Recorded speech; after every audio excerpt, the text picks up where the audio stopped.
Gérard Lemarié, bonjour. Bonjour. On nous reproche sans cesse de ne pas avoir de méthode. Mais c'est quoi exactement avoir une méthode? Alors c'est vrai qu'on nous reproche de ne pas avoir de méthode.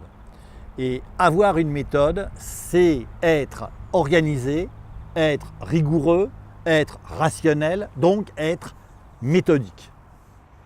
Et alors elle vient d'où cette méthode? Alors on a cherché parce qu'on a toujours privilégié l'ordre au désordre, on va dire le cosmos au chaos.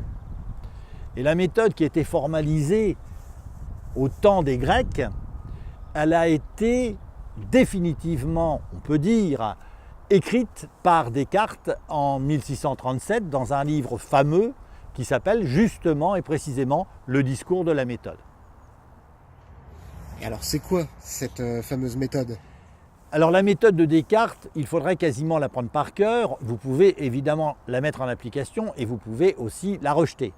Mais en tout cas, elle repose sur 4 règles que je vous donne de mémoire, on va dire, en espérant évidemment ne rien oublier. Elle repose, il faut le savoir, sur d'abord l'idée que le bon sens, c'est-à-dire la raison, est, dit Descartes, la chose au monde la mieux partagée. C'est-à-dire que tout le monde, si vous voulez, a du bon sens. Donc, ça c'est ce qui m'intéresse, tout le monde peut et doit appliquer cette méthode. Cette méthode qui va permettre, dit encore une fois Descartes, de tout connaître, ce qui veut dire que sans la méthode, vous ne connaîtrez pas tout, et comme il le dit, cette méthode va permettre d'être comme maître et possesseur du monde. Donc 1, 2, 3, 4. Alors 1, 2, 3, 4 si vous préférez, oui, parce que je tourne en rond, mais je ne vous donne pas la méthode. Les 4 règles de la méthode, je disais tout à l'heure, je vous les donne de mémoire, sont les suivantes. Il faut premièrement, dit Descartes, ne rien considérer comme vrai, qui ne soit pas incontestable. Bref, dit-il, il est préférable de douter absolument de tout. Deuxièmement, il faut que vous décomposiez les problèmes qui vous sont soumis ou que vous vous soumettez en sous-problèmes de façon à simplifier les solutions. Bref, il faut, dit Descartes, faire simple.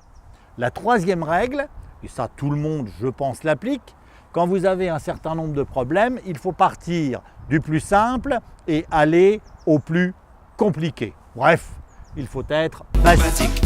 Et la quatrième règle consiste à tout synthétiser à la fin pour être absolument certain de ne rien avoir oublié. Bref, dit Descartes, il faut récapituler. Donc 1, il faut douter. 2, il faut faire très simple. 3, il faut être basique. Et 4, il faut synthétiser et récapituler. Donc vous avez raison, 1, 2, 3, 4. Et cette technique, elle va devenir universelle? Alors je ne dis pas technique, je dirais plutôt méthode. Et là oui, je peux dire, la méthode de Descartes va devenir universelle. Et nous l'appliquerons. Et nous en verrons immédiatement, jusqu'à aujourd'hui, les résultats très positifs.